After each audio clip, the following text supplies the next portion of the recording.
बिस्मिल्लाहिर्रहमानिर्रहीम। अस्सलाम वालेकुम नाज़रीन, मैं हूँ आसमा शिराजी। प्रोग्राम है फ़ैसला आपका। आज 5 जुलाई है और 2023 है। 5 जुलाई 1977 को आज के ही दिन साबिक़ वज़ीर आज़म, मुंतख़िब वज़ीर आज़म, पाकिस्तान के पहले मुंतख़िब वज़ीर आज़म जनाब ज़ुल्फ़िकार अली भुट्टो की मुंतख़िब हुकूमत को बरतरफ़ किया गया, मार्शल लॉ लगाया गया और एक तारीख दौर का आगाज़ हुआ। जनरल ज़ियाउल हक़ उस वक्त आर्मी चीफ़ थे जिन्होंने मार्शल लॉ लगाया था। भुट्टो जो थे वो शख्सियत थे जिन्होंने एक टूटे हुए पाकिस्तान को दोबारा से बनाया था, एक दो लख्त पाकिस्तान को दोबारा से जोड़ा था, एक हारे हुए पाकिस्तान को कामयाबियों की तरफ लेके गए। 73 का आइन दिया, 90,000 कैदी जो थे वो उन्होंने रिहा करवाए, पाकिस्तान को एटमी प्रोग्राम दिया, 300 दिनों के अंदर 350 से ज़ायद इदारे कायम किए और उसी ज़ुल्फ़िकार अली भुट्टो को जनरल ज़ियाउल हक़ ने 5 जुलाई को बरतरफ कर दिया। 1979 में उनको फांसी लगा दिया गया। आज अगर देखा जाए तो एक जब भुट्टो साहब ने 71 में जब पाकिस्तान टूटा और उसके बाद वो वज़ीर आज़म बने, पहले एक टूटे हुए पाकिस्तान को और एक टूटी हुई मईशत को बहाल किया था। उन्होंने सहारा दिया था। 1 साल के मुख्तसर अरसे में सरप्लस बजट पाकिस्तान को दिया और तरसीलात ज़र के हवाले से फ़ॉरेन पॉलिसी दी, एक ऐसी पॉलिसी जिसमें कि पाकिस्तान के नौजवानों को, पाकिस्तान के लोगों को खलीजी रियासतों में भेजा गया। और एक तारीख़ी चीज़ ये हुई कि आज भी पाकिस्तान के 54% जो तरसीलात ज़र हैं वो खलीजी ममालिक से आते हैं और ये पॉलिसी ज़ुल्फ़िकार अली भुट्टो ने दी थी। आज 5 जुलाई को एक मरतबा फिर पाकिस्तान उसी दोराहे पे खड़ा है। आज 5 जुलाई को पाकिस्तान एक मुआशी तौर पर टूटा हुआ पाकिस्तान है। अगर देखा जाए तो IMF के रहमो करम के ऊपर पाकिस्तान है। एक मरतबा फिर पाकिस्तान जो कि सियासतदान ने बनाया था और एक फिर दूसरे सियासतदान ने उसको बचाया था और फिर सियासतदानों ने उसके लिए काम किया था, फिर एक मरतबा सियासतदानों की तरफ देख रहा है कि आप इस मुल्क को बनाएं। अब देखना ये है कि आज जिस दोराहे पे हैं उस पे हम कहाँ आगे जा सकते हैं।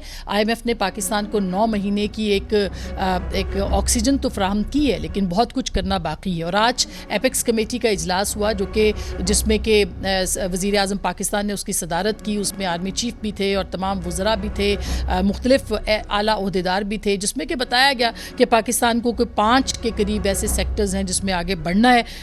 SIFC के प्लेटफॉर्म से ये 5 सेक्टर्स जो बताए गए हैं उसमें एनर्जी है, IT है, माइनिंग है, डिफेंस है, डिफेंस प्रोडक्शन है जिसके ऊपर तवज्जो देने की ज़रूरत है। इसके साथ साथ पाकिस्तान की यूथ के लिए प्रोग्राम लाने की ज़रूरत है। आज पाकिस्तान की तकरीबन 70% आबादी यूथ पे मुबनी है और इसको रोज़गार की तलाश देनी है। ये स्किल्ड नहीं है, इनके पास महारत नहीं है कि इनको बाकी दुनिया की तरफ भेजा जा सके। लेकिन आज भी दुनिया जो है उसके पास इतनी बड़ी नौजवान आबादी मौजूद नहीं है। पाकिस्तान चाहे तो एक मरतबा फिर तरसीलात ज़र में इजाफा करने के लिए फौरी तौर पर प्रोग्राम्स बना सकता है कि पाकिस्तान के नौजवान जो है वो बाहर जाके काम करें। इसी तरह से अगर आप देखें कि ये जो हमें लाइफलाइन मिली है थोड़ी सी 9 महीने के लिए, इन 9 महीनों में पाकिस्तान को बनना है और बिगड़ना है। जो फिच की रिपोर्ट आई है वो ये कहती है, और मोडीज़ ने भी, उसने ये कहा कि पाकिस्तान की जो मईशत है उसको दुरुस्त समत में जाने की ज़रूरत है। अभी भी गैर यकीनी की सूरत हाल है और ये गैर यकीनी की सूरत हाल जो है 9 महीने तक रहेगी। मगर इस दौरान हमें अपने ज़राए पैदा करने हैं, ज़र मुबादला के ज़खायर पैदा करने हैं, हमें पाकिस्तान की मईशत को बेहतर करना है, हमें बहुत से एवेन्यूज़, बहुत से नए सेक्टर्स जो हैं वो उनकी तलाश करनी है, जिसकी आज जो निशानदेही है वो इस एपेक्स कमेटी के अंदर जो है वो सामने देखने को मिली है। तो 9 महीने का ये जो वक्त है ये बनने और बिगड़ने का वक्त है। ये पाकिस्तान के तख्लीक के 9 महीने ही होंगे। एक मरतबा फिर क्या करेंगे, कौन कौन से सेक्टर्स होंगे, क्या एवेन्यूज़ है, क्या करना पड़ेगा, किस तरह से किन बुनियादों के ऊपर पाकिस्तान को काम करना पड़ेगा एक पॉलिटिकल इकॉनमी की सूरत में, मेरा ख्याल है कि ये सबसे अहम सवाल है जिसके ऊपर आज के इस प्रोग्राम में हम जवाब ढूंढने की कोशिश करेंगे। हमारे साथ पहले प्रोग्राम के हिस्से में हैं जनाब शब्बर जैदी साहब जो कि साबिक चेयरमैन है FBR के, और प्रोग्राम के अगले हिस्से में ज़फ़र मसूद साहब सदर होंगे पंजाब बैंक के, और डॉक्टर आबिद सुलेही साहब। सबसे पहले शब्बर साहब आपके पास आती हूँ, ये बताइएगा कि पाकिस्तान वो वाहिद मुल्क है जिसमें 24 करोड़ की आबादी है और 30 लाख लोग जो है वो टैक्स देते हैं। टैक्स नेट हमारा वसी नहीं होता, हम पैसे नहीं देते, एग्रीकल्चर पे हम टैक्स नहीं लगाते, बहुत सारे और ऐसी जगहें हैं जहाँ पे हमें काम करना नहीं कर पाते। तो आप बतौर ज़ाहिरा FBR के चेयरमैन भी रहे, आप समझते हैं इतना पोटेंशियल है पाकिस्तान के अंदर कि लोगों से टैक्स लिया जा सके? देखिए, पाकिस्तान का जो टैक्स का निज़ाम है वो अब और बड़े अरसे से, आज से नहीं, हम्म, वो एक बड़े पॉलिसी तरीके से उसको मैनेज किया गया है कि वो सर्टेन सेक्टर्स को अननेसेसरीली प्रोटेक्ट करता है और उनसे टैक्स नहीं लेना चाहता। हम्म, मैं कह रहा हूँ नहीं ले सकता, नहीं लेना चाहता। हम्म, उनमें एक सेक्टर एग्रीकल्चर का ट्रेड और एग्रीकल्चर की प्रोडक्शन है, एक सेक्टर रियल एस्टेट है, एक सेक्टर उसमें रिटेल एंड होलसेल ट्रेड है। ये वो तीन चार बड़े बड़े सेक्टर हैं जिसमें हमारा पॉलिटिकल सिस्टम और हमारा जो रोल है मुख्तलिफ एस्टेब्लिशमेंट के लोगों का भी, हम्म, वो इस सिस्टम में। और आखिरी बात, डॉक्यूमेंटेशन ऑफ द इकोनॉमी, ये सारी चीज़ों में हम इस पे टैक्स नहीं लेना चाहते। और रियासत बतौर रियासत हम ये डेलिबरेटली ये सारे काम कर रहे हैं। जो लोग ये समझते हैं कि कोई यस, यकीनन कुछ एडमिनिस्ट्रेटिव फ्लॉ ज़रूर होंगे, मगर उसकी बुनियादी वजह ये है कि हम एज ए रियासत ये टैक्स नहीं लेना चाहते। मगर इतना टाइम गुजर गया है और इतना इसके अंदर इतनी ज़्यादा अरसे से हमने उनसे टैक्स नहीं लिया है कि अब वो इतने बड़े तनावर दरख्त बढ़ चुके हैं कि उनको काटना बड़ा मुश्किल हो जाएगा। और ये ही पाकिस्तान का सबसे बड़ा मसला है। और क्योंकि मैं वो आदमी हूँ जिसने इस चीज़ को दोनों जावियों से देखा है, जी हाँ, मैं ये समझता हूँ कि ये मुझे टास्क इमीडिएट फ्यूचर में होता हुआ नजर नहीं आ रहा, अनलेस के हम कोई बिल्कुल जिसे कहते हैं ऑटोक्रेटिक सिस्टम करना चाहें। ऑटोक्रेटिक सिस्टम का मतलब ये है कि अगर हमारे पास बेशुमार दुकानें हैं जो सेल कर रही हैं और चीज़ें कर रही हैं, अगर हम उनको यही लारा लप्पा देते रहे कि फिक्स टैक्स और ये टैक्स, तो ये सब कुछ नहीं होगा। और आपको जाकर उनको सबको रजिस्टर करा के टैक्स रिसीव करना है। अगर आपने ये किया तो मैं बिल्कुल आपसे वाज़े अल्फाज में कहता हूँ, मुझे टैक्स की बेस में इमीडिएट फ्यूचर में बहुत ज़्यादा बढ़ोतरी नज़र नहीं आ रही, अनलेस कि हमारा जो पॉलिटिकल सिस्टम है वो इसको सपोर्ट करे। मगर मुझे अफसोस से कहना पड़ेगा कि जो दो पार्टियां आज पीडीएफ को रिप्रेजेंट कर रही हैं, इनका टैक्स रिकॉर्ड में ट्रैक अच्छा नहीं है। एक पार्टी जो है वो एग्रीकल्चरिस्ट को और एग्रीकल्चर लॉबी को अनड्यू सपोर्ट करती रही है, और एक पार्टी ट्रेडर्स को सपोर्ट करती रही है जो टैक्स दोनों सेक्टर जो है वो टैक्स देने की शौकीन नहीं है। बिल्कुल, लेकिन शब्बर ज़ैद साहब, अब तो मरता क्या ना करता वाली सिचुएशन है ना, अब तो करना है। आई मीन कोई चारा नहीं हमारे पास। मरता क्या नहीं करता की बात नहीं है आसमा। जो जिस आदमी को, जिन लोगों को, जो आप जिनसे आप करवाना चाहती हैं, जिनसे आप करवाना चाहती है, वो ये नहीं काम नहीं कर सकते, उन्होंने ये काम सीखा ही नहीं है। देखिए, आप बात को समझे, मैं किसी पर्टिकुलर पर्सनैलिटी या किसी पर्टिकुलर आदमी के खिलाफ बात नहीं कर रहा। ठीक बात। अगर उनको ये पता ही नहीं है कि ये कैसे होता है, तो वो ये काम नहीं कर सकते।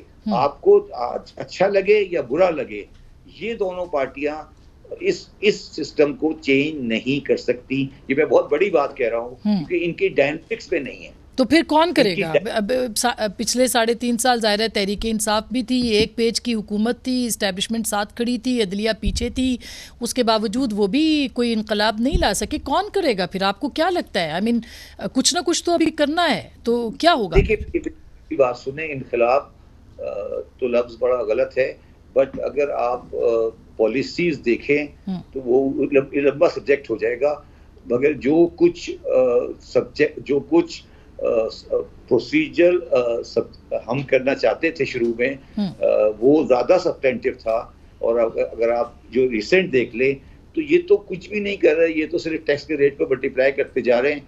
और मतलब मैं ऑल ड्यू रिस्पेक्ट ये कहना चाहता हूँ, वो भी मैं ये नहीं कह रहा कि वो कोई अच्छे लोग थे, मगर पाकिस्तान की कोई भी पॉलिटिकल पार्टी पाकिस्तान में टैक्स सिस्टम को बढ़ाने की, अच्छा इसमें मैं क्लैरिफाई कर दूं एक चीज, पॉलिटिकल पार्टी एक चीज है और इसमें एस्टेब्लिशमेंट भी बुरी तरह नाकाम हो चुकी है पास्ट में। मैं मिसाल दे देता हूँ, फिर आपको बात वाज़ेह हो जाएगी।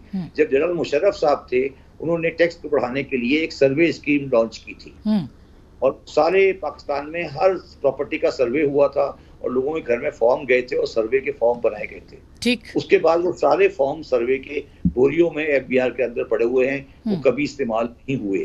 तो अगर हम ये समझते हैं कि सर्वे के एस्टेब्लिशमेंट आके कभी फौज का डंडा चलाकर हम टैक्स का सिस्टम सही कर लेंगे, वो भी सही नहीं होगा। टैक्स का सिस्टम सिर्फ उस वक्त सही होगा जब आप इसको सही करना चाहेंगे और कुछ अरसे तक आप कुछ लोगों को नाराज करना चाहेंगे। मसला ये है आसमा कि कोई भी गवर्नमेंट इतनी ताकत नहीं रखती कि वो शटर पावर से डील कर सके। कोई भी गवर्नमेंट इतनी पावर नहीं रखती कि वो एक प्रॉपर्टी टाइकून से डील कर सके जिसके नाम लेने पे पाबंदी है सबके ऊपर। तो फिर आप लोग मतलब फिर ये तो मजाक ही चल रहा है ना। दुरुस्त बात। तो इस मतलब ये जो अब लेकिन फिर अब देखिए ना, अब जैसे IMF है, अब उनका डंडा भी तो एक ऊपर है। वो ये कहते हैं जी आपने अपने ज़राए पैदा करने हैं, ऐसा नहीं चलेगा, आप कब तक हमसे पैसे लेते रहेंगे। तो आप कह रहे हैं पॉलिटिकल, और जाहिर है कि इकॉनमी इस वक्त जो है वो पॉलिटिकल इकॉनमी है। आप देखें कि कोई ताजर को नहीं छेड़ सकता, कोई ज़रात के शोबे को हाथ नहीं लगा सकता, कोई ओवरऑल कुछ नहीं कर सकता। तो आपको लगता है कि फिर पॉलिटिकल सिस्टम का जो एक तरह से एक वो हैंग हो गया है, वो आपको लगता है कि थोड़ा जी? हाँ है। देखिए पाकिस्तान का सिस्टम हैंग हो गया है। पाकिस्तान का सिस्टम जो है वो इस वक्त हैंग हो गया है, कंप्यूटर चल नहीं रहा है। अब दो सिस्टम है, दो ऑल्टरनेट है, या तो कंप्यूटर को खोल के नया सिस्टम डाला जाए या किसी तरीके से उस सिस्टम जो हैंग हुआ सही कर दिया जाए।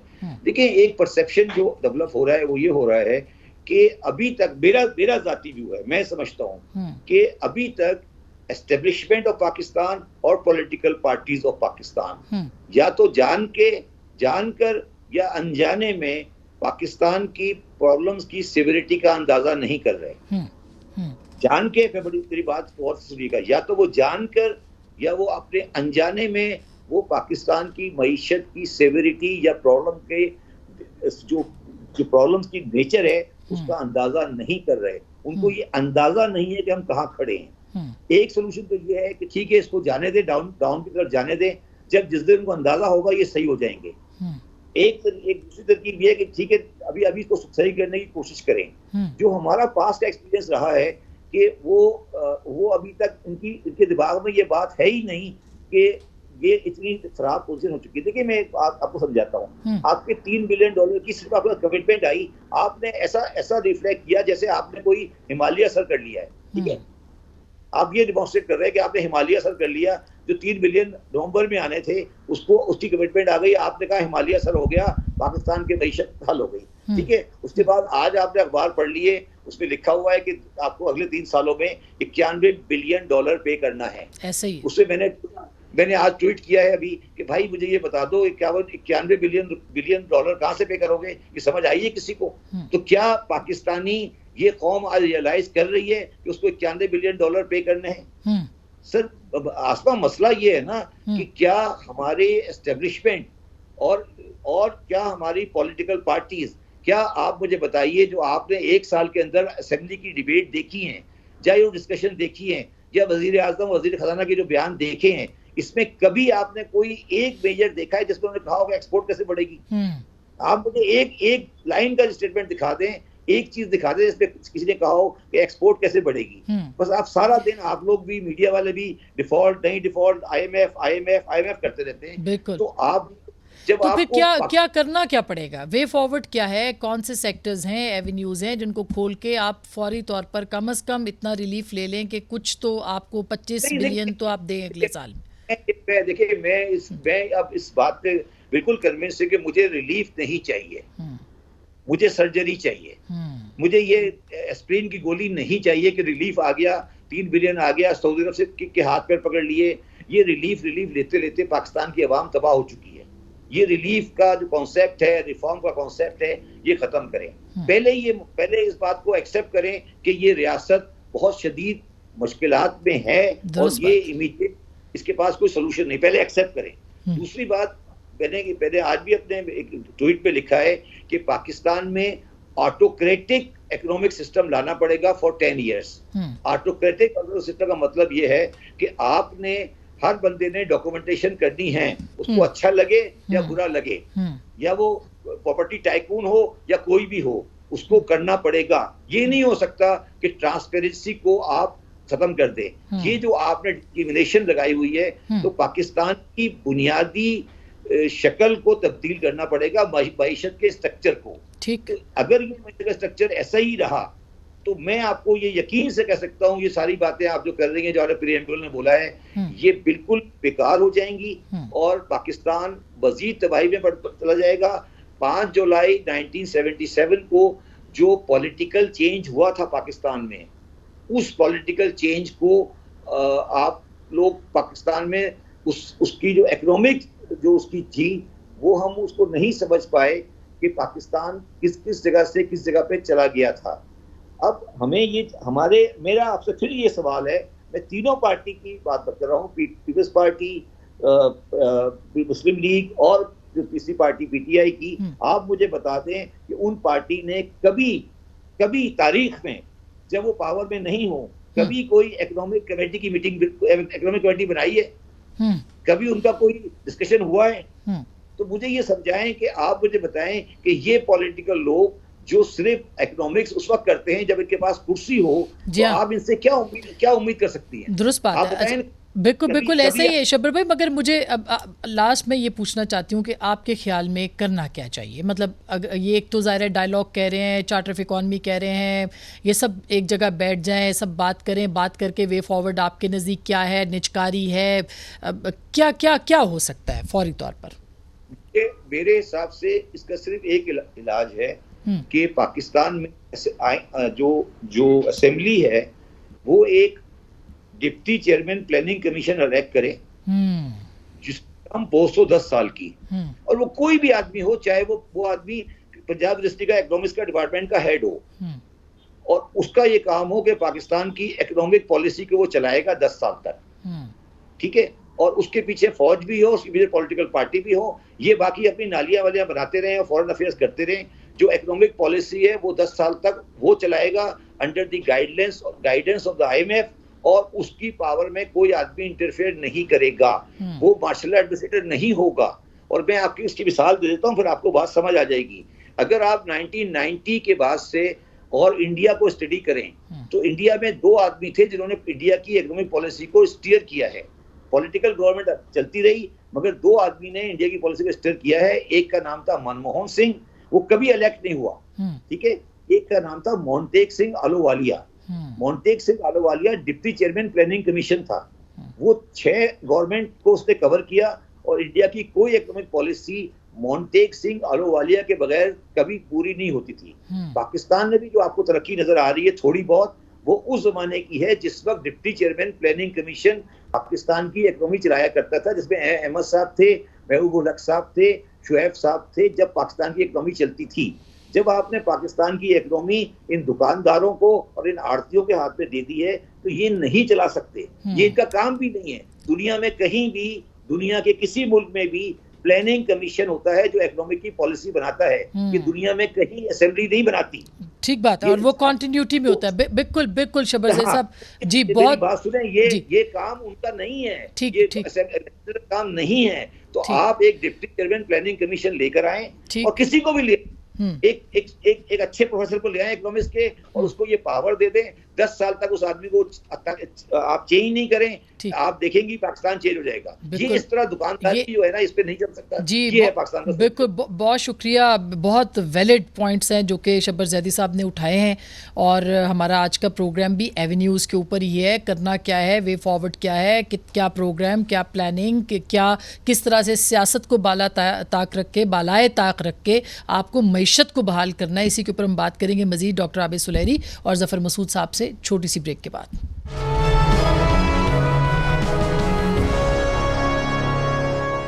वेलकम बैक नाज़रीन, एक दफ़ा फिर आपको खुश आमदीद कहते हैं। प्रोग्राम के पहले हिस्से में शब्बर जैदी साहब थे, इस वक्त हमारे साथ मौजूद है जनाब ज़फ़र मसूद साहब, जो कि सदर हैं पंजाब बैंक के और माहिर मुआशी अमूर भी हैं। बहुत बहुत शुक्रिया आपकी तशरीफ़ आवरी का, आप पहली बार मेरे शो पे आ रहे हैं। जनाब डॉक्टर आबिद सुलैरी साहब, जो कि सरबराह STPI के और माहिर मईशत भी हैं, आप दोनों का बहुत शुक्रिया। तो सबसे पहले डॉक्टर आबिद सुलैरी साहब, आपसे शुरू करते हैं कि इस पोर्शन में कि जैसे शब्बर जैदी साहब कहते हैं कि आपको एक कॉन्टीन्यूटी स्टेबिलिटी चाहिए, तसलसल चाहिए। जो पॉलिटिकल गवर्नमेंट्स होती हैं, ठीक है 13 जमातें तो साथ हैं, तहरीक इंसाफ साथ नहीं है, उनके बगैर ये हो नहीं सकता। तो किस तरह से एक मुआशी एजेंडा तैयार करके उसके ऊपर सबको मुत्तफिक करके आगे बढ़ाया जा सकता है? देखिए आसमा, पाकिस्तान के जो मुआशी मसाइल है उसका सबको मालूम है और उनका हल भी सबको पता है, और ये भी सबको पता है कि उन मसाइल को हल क्यों नहीं किया जा सका, mainly due to political reasons. हमें पता है कि इस वक्त तकरीबन 500 अरब रुपए के लगभग हमारे जो स्टेट ओन्ड एंटरप्राइजेज है वो खा जाते हैं, लेकिन फिर हम ये भी जानते हैं कि जो ही हम स्टील मिल की बात करेंगे तो कराची बेस्ड जितनी भी सियासी जमातें हैं, पीपल्स पार्टी है, MQM है, PTI है, जमात इस्लामी है, अगर वो हुकूमत में नहीं तो वो उसकी मुखालफत करेंगी। हमें मालूम है कि रिटेलर को टैक्स नेट में लाना कितना ज़रूरी है अगर हम तनख्वाहदार तबके पे सारा बोझ नहीं डालना चाहते, लेकिन फिर हमें पता है कि जो ही रिटेलर पर टैक्स की बात करेंगे PMLN का वोट बैंक हिट होगा और PMLN जो है उसके अंदर से उसमें रेजिस्टेंस आएगी। तो ये सारी चीज़ें जो हैं ये सियासत का शिकार होती चली गई, और ये पिछले 2 महीनों तक ऐसा ही था, अनटिल के वो वक्त आ पहुंचा जिस पे कि सचमुच जो डिफ़ॉल्ट है उसके साए नज़र आने लग पड़े। उससे पहले तो हमसे डिफ़ॉल्ट जो है उसका हवा बना के हमें डराया जाता था, और फिर जियो पोलिटिकल रीजंस की वजह से, जियो इकनॉमिक रीजंस की वजह से, कुछ और फैक्टर्स जो थे वो कहीं ना कहीं से हमें एक लाइफ लाइन मिल जाती थी। इस दफ़ा आप देखिए कि अफ़गानिस्तान में हम इरेलेवेंट हो चुके हैं। सऊदी अरब और ईरान की सुलह जो है बड़ी खुशाइंद है, लेकिन उसके नतीजे में वो जो आपको हौजी बागियों से लड़ने के लिए कुछ अमदाद मिलती थी, कुछ रकम मिल जाती थी, वो भी ख़त्म हो गई। यमन सीरिया में भी हालात बेहतर होना शुरू हो गए।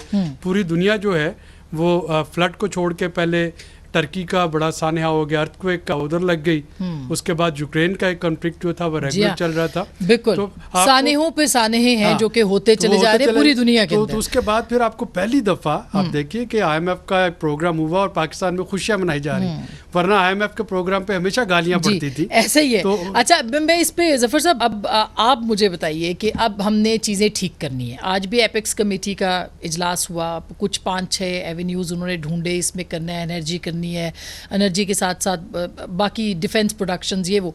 लेकिन आपको क्या लगता है कैसे और किन हंगामी बुनियाद, किन हंगामी जो एवेन्यूज़ हैं उनके ऊपर जाके आप चीज़ों को इम्प्रूव कर सकते हैं? एक तो आसमा बहुत शुक्रिया आपका कि आपने मुझे अपने प्रोग्राम में इनवाइट किया। मैं तो आपके प्रोग्राम का बहुत बड़ा फ़ैन हूँ, ऑलमोस्ट एवरी डे आपका प्रोग्राम देखते हैं और देखते रहे हैं।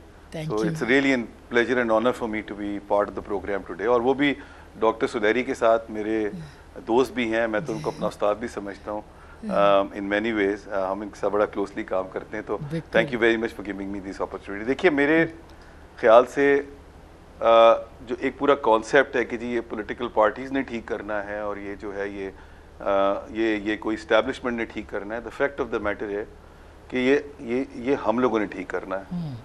We individuals have to realize what needs to be done and how it's supposed to be done। और ये प्रोग्राम आप ही के जैसे हैं, आप ही के जैसे लोग हैं जिन्होंने ये अवेयरनेस क्रिएट करनी है।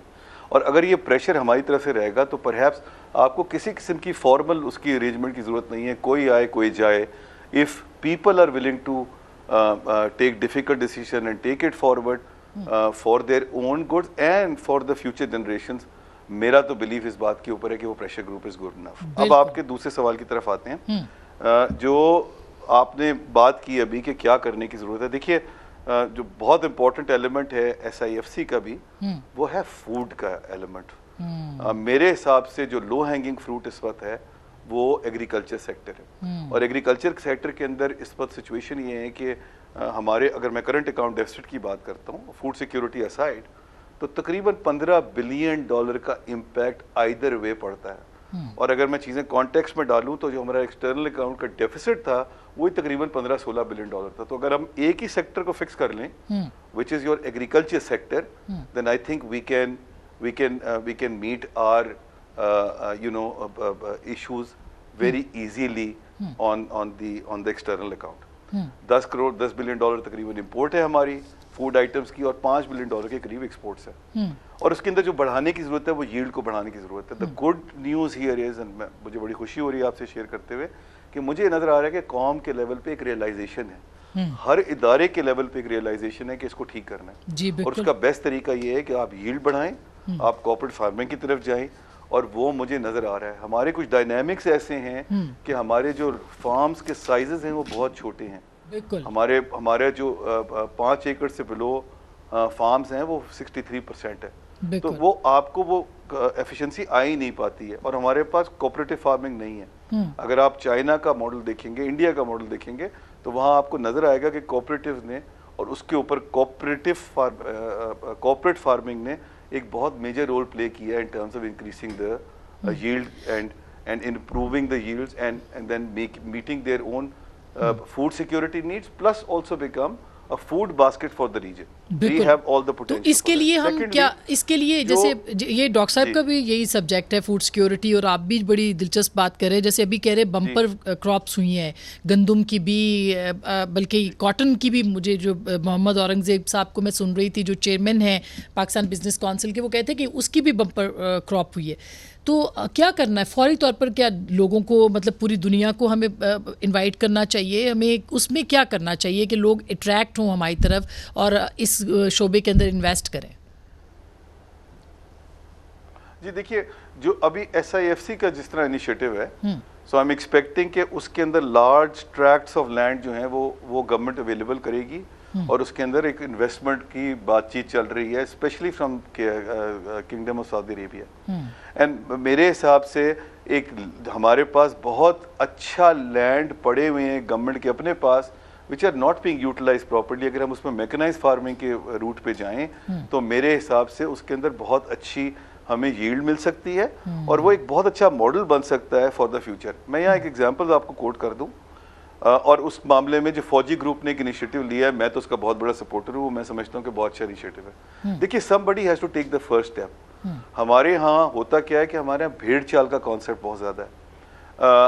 मुझे याद है कि पहला जो पावर प्रोजेक्ट था विंड पावर का, वो भी फौजी ने लगाया था, और जब वो लगा रहे थे तो लोग क्रिटिसाइज कर रहे थे कि ये नहीं चलेगा और यूँ नहीं होगा और यूँ नहीं होगा। और आज आप देखिए कि तकरीबन हर बड़े ग्रुप का एक विंड फार्म है।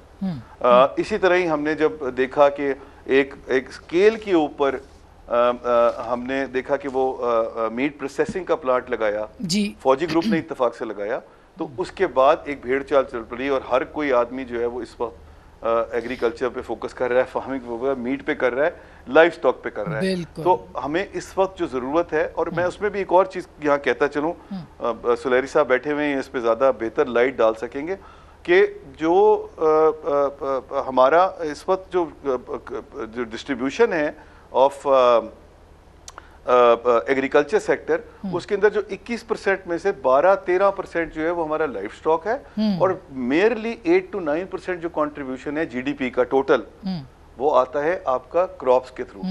कंट्री लाइक पाकिस्तान, बड़ी दिलचस्प बात। आई एम सॉरी आपको इंटरप्ट कर रही हूँ, ब्रेक लेनी है, ब्रेक के बाद हम इसी बात पे मजीद भी बात करेंगे, और डॉक्टर साहब भी इस पे रोशनी डालेंगे। स्टील मिल, PIA, रेलवेज, इनकी निजकारी के ऊपर भी सवाल पूछना है, बहुत इंपॉर्टेंट है। ब्रेक के बाद हमारे साथ रहिएगा।